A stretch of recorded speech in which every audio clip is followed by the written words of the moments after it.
मृत्युंजय. लेखक शिवाजी सावंत. भाग 116. 4 पांढऱ्या शुभ्र घोड्यांच्या सुवर्णमंडित गरुडध्वज रथात बसलेली 4 माणसं होती. युयुधान, ब्रह्मगार्ग्य, श्रीकृष्ण आणि सारथी दारुक. श्रीकृष्णाचं नीलवर्णी सर्वांग त्याच तेजानं झळाळत होतं, जसं ते इंद्रप्रस्थात मी कितीतरी वर्षांपूर्वी पाहिलं होतं. ते पाहताना आपल्या शरीरावर आपलं नित्याचं कवच नाही या जाणीवेनं माझं मन विषण्ण झालं. कमतरतेची जाणीव हृदय कुरतडू लागली.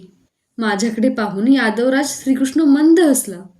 हस्तिदंतासारखे त्याचे शुभ्र दात सोनेरी सूर्यकिरणांत झळाळले. मी त्याच्या मस्तकावरच्या मुकुटाकडे निरखून पाहिलं. तो माझ्या भूषणागारातल्या त्या मुकुटाच्या घडणीसारखाच असलेला पाहून मला आश्चर्य वाटलं. प्रणाम यादवराज. उत्तरीय सावरीत मी त्याला वंदन केलं. त्याला माझ्यावरच्या अर्जुनानं केलेल्या अन्यायाचं काहीच का वाटत नव्हतं. जयतू कर्ण, तो हळुवार पुटपुटला. पितामह, विदूर, वृषवर्मा, द्रोण यांनी वेढलेला त्याचा रथ हस्तिनापुरात शिरू लागला. वाद्यांचा गजर राजमार्गावरील दुधडीच्या वृक्षांची पानं थरथर हलवू लागला. नगरजन भक्तीनं सुगंधी पुष्पांचा आणि कुंकुमाचा त्याच्यावर वर्षाव करू लागले. हात जोडून सुहास्य वदनानं तो सर्वांच्या प्रेमाचा स्वीकार करू लागला. दारुकाची वस्त्र माखून गेली. त्याला श्रीकृष्णाला वाहून नेणारा रथ नीट हाकताही येईना, कारण घोड्यांचे डोळे कुंकुमानं भरून गेले आणि त्यातूनच शेकडो नगरजन त्यांच्या खुरांवर श्रीकृष्णापुढं म्हणून धडाधड लोटांगण घेत होते. अर्ध्या एका घटकीच्या अवधीत त्याचा रथ काही हातच पुढं सरकू शकला होता. घोड्यांच्या खुरांवर सुवासिनींनी ओतलेल्या जलकुंभांनी त्यांनीच कष्ट घेऊन चितारलेली रांगोळी धुवून जाऊ लागली. सूर्यदेव माथ्यावर चढू लागले. यादवराज भगवान श्रीकृष्ण. शोणाचा हृदय पिळवटणारा अंत विसरून वेडावलेले नगरजन गरजत होते. जय तू, जय तू. कुणाच्याही जय जयकारानं पूर्वी दुमदुमलं नसेल असं आज हस्तिनापूर दुमदुमू लागलं. पांढऱ्या वर्णाचे घोडे कुंकुमामुळे रक्तवर्णी दिसू लागले. श्रीकृष्णाचं पितांबर पितवर्णाचं आहे हे स्वतः त्यालाही सांगता आलं नसतं, इतकी कुंकुमाची पुटं त्याच्या पितांबरावर चढली होती. सगळ्या राजमार्गावर पुष्पांचा सडाच सडा पडला होता. शांत चित्तानं त्या राजयात्रेतून वायुजितावरून जाताना मला क्षणभरच भास झाला की मी स्वर्गाच्या साम्राज्यातच आहे. मात्र त्या एवढ्या चैतन्यमय हर्षोन्मादात दुर्योधन कुठंच दिसत नव्हता. 2 प्रहरच्या रसरस्त्या उन्हात श्रीकृष्णाचा पुष्पांनी आच्छादलेला आणि कुंकुमानं माखलेला गरुडध्वज हस्तिनापूरच्या पुरातन राजवाड्याच्या महाद्वारात उभा राहिला. सर्वांगावरील कुंकुम झटकत उत्तरीय सावरीत तो शांतपणे रथातून खाली उतरला. इतर स्त्रियांबरोबर वृषालीनं पंचारतीनं त्याला ओवाळलं.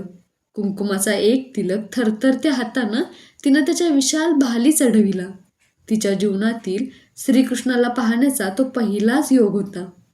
मग राजवाड्याच्या कळसावरच्या त्रिकोणी भगव्या राजध्वजाकडे पाहत त्यानं महाद्वाराचा उंबरठा ओलांडला. कुणीतरी म्हणालं, राजवास्तू आज पावन झाली. राजा, मला इतरत्र कुठंच येण्याची इच्छा नाही. सरळ सभागृहात चल. स्वागतासाठी उभ्या असलेल्या महाराज धृतराष्ट्रांच्या मिटलेल्या ओलसर पापण्यांकडे पाहत तो घंटेसारख्या स्वरात म्हणाला, चला यादवराज. आवाजाच्या रोखानं मान हलवीत महाराजांनी त्याला अनुमती दर्शविली. सर्व कुरुयोद्ध्यांसह तो सभागृहाकडे निघाला. राजवाड्याच्या पायदंड्या चढताना तो नेमकी एकच पायदंडी उरली असताना 105व्या पायदंडीवर अचूक थांबला. माझ्या कानांतील तुटक्या पायांकडे पाहून हसतच त्याने 106व्या आणि शेवटच्या पायदंडीवरही पाय दिला.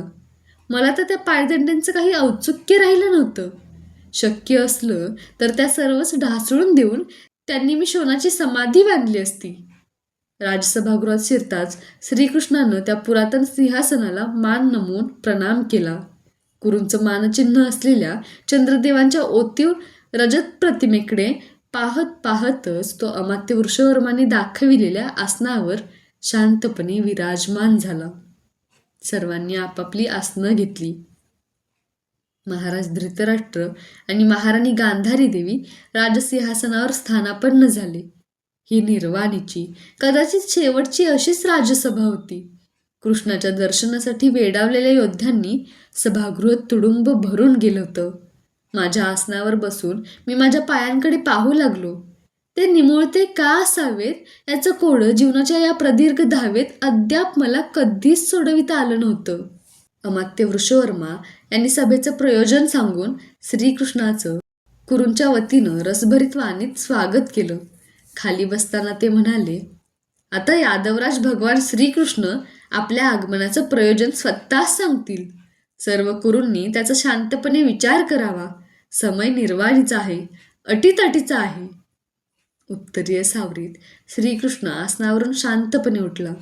त्याच्या उत्तरेच्या सुरकुत्यांत साचलेलं कुंकुम त्याच्या त्या हालचालीनं पितांबरावरून ओघळत खालच्या पायघडीवर पडलं. कणीदार भेदक स्वरात तो बोलू लागला. त्याचे दीर्घ ओठ फडफडू लागले. भेदक नेत्र सभागृहावर मंडलाकृती गरगरू लागली. दिग्विजयी कर्ण, पितामह भीष्म, महाराज धृतराष्ट्र, द्रोण, कृप, विदुर, अश्वत्थामा, शकुनी, जयद्रथ, दुःशासन आणि दुर्योधन, इथं उपस्थित असलेल्या कुरुयोद्ध्यांनो, मी यादवराज म्हणून आज तुमच्या राजनगराला आलो नाही. पांडवांचा आत्तेबंधू म्हणूनही आलो नाही. श्रीकृष्ण म्हणूनही आलो नाही. एका न्याय पक्षाचा कैवारी म्हणून या पुरातन राजसिंहासनाकडे आज न्याय मागण्यासाठी आलो आहे. कारण या सिंहासनाची ख्याती न्यायदानासाठीच अखिल आर्यवर्तात तळपते आहे. चांद्र प्रतिमेचं मानचिन्ह मानणाऱ्या प्राणप्रिय वीर कुरूंनो, पांडवांना तुम्ही न्याय देणार आहात काय? मी संधीचा प्रस्ताव घेऊन आलो आहे. सत्याचा वज्रपट घेऊन आलो आहे. आजपर्यंत पांडवांच्या सहनशीलतेची सत्वपरीक्षा तुम्ही मर्यादेपलीकडे ताणली आहे. राजमाता कुंती देवींसह पांडवांना लाक्षागृहात दग्ध करण्याचं युद्धशास्त्र आपणाला कुणी शिकविलं हे युवराज दुर्योधन आज मला सांगेल काय? पितृछत्र हरवलेल्या पांडवांना खांडववनाचं काटेरी लतावृक्षांनी दाटलेलं, रानश्वापदांनी आपल्या गर्जनांनी दणाणून सोडलेलं लोकविलक्षण साम्राज्य देणारे शकुनी मामा आपल्या राज्याची, गांधार देशाची राजनगरी सोडून मी त्यांना दंडकारण्याचं राज्य दिलं तर तिथं जाऊन नव्यानं राजनगर वसवून दाखवतील काय?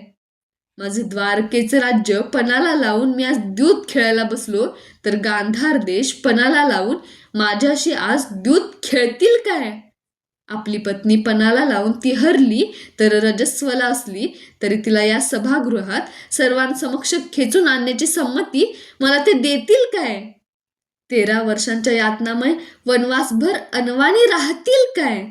विराट नगरातून गोहरण करण्यासाठी सर्व कुरुयोद्धे या नगराबाहेर पडले तसे मथुरा द्वारकेतील सर्व यादव योद्धे आणि पांडव हे या नगरात गोहरणासाठी घुसले तर ते तुम्हाला चालेल काय? तुम्हा प्रत्येकात शाश्वत असा एक शुद्ध ध्वनी आहे. त्याला साक्ष ठेवून सांगा, कोणता न्याय तुम्ही पांडवांना आजपर्यंत दिला आहे? न्याय म्हणजे काय हे आज तुम्हाला माहीत तरी आहे काय?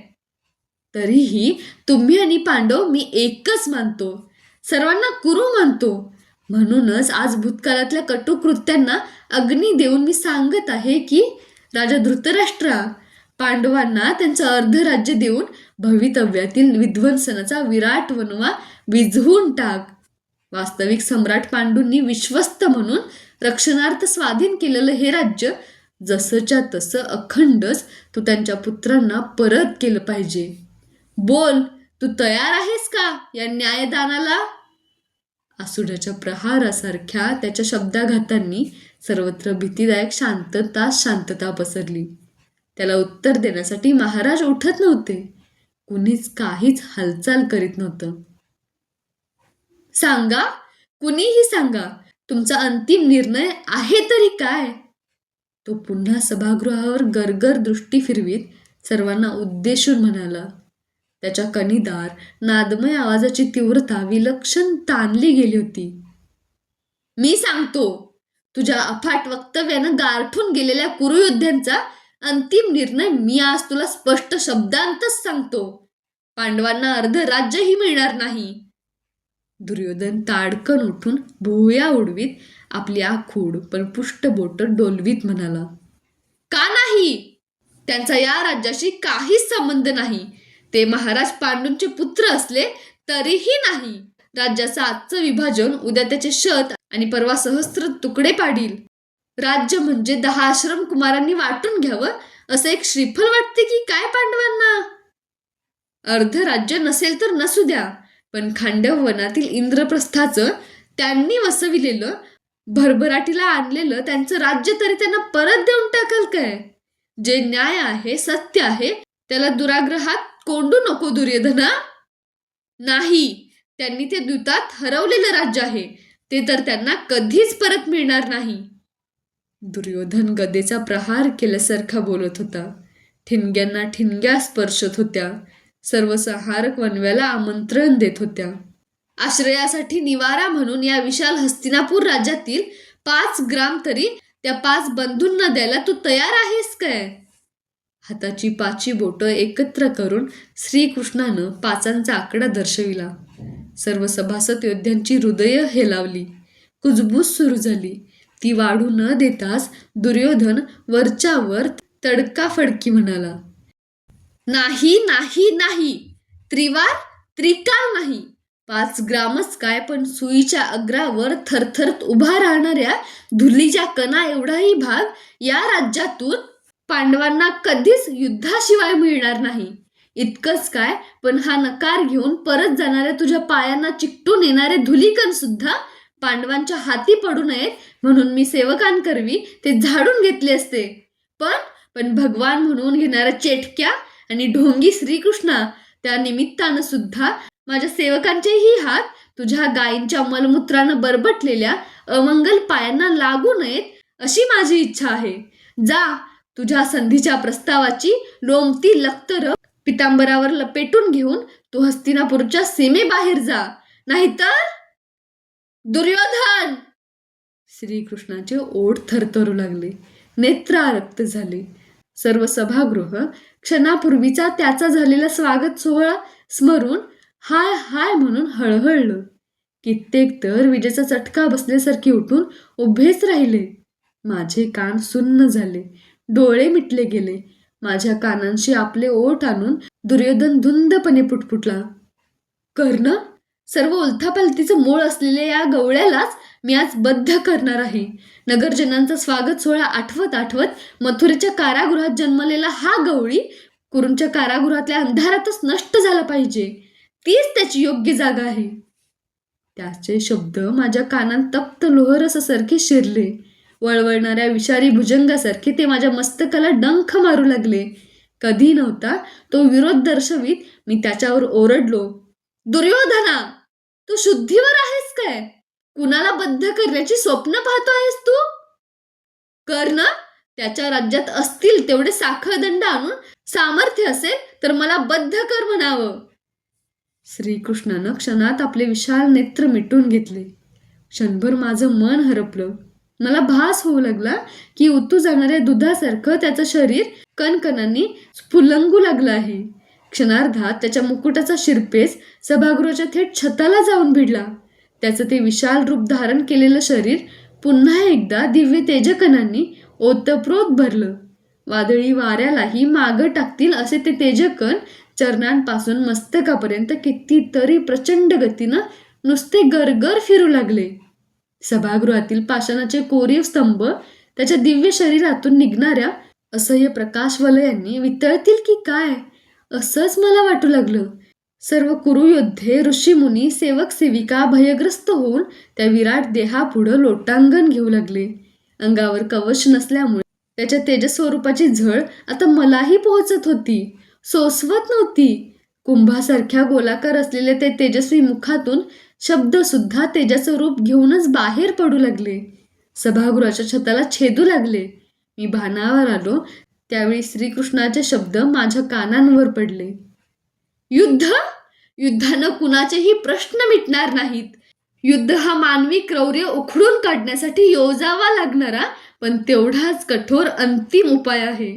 युद्धामुळे मानवजातीचं कधीही कल्याण होणार नाही, कारण ते जीवनाचं अंतिम ध्येय नव्हे. जीवनाचं अंतिम ध्येय आहे प्रकाश.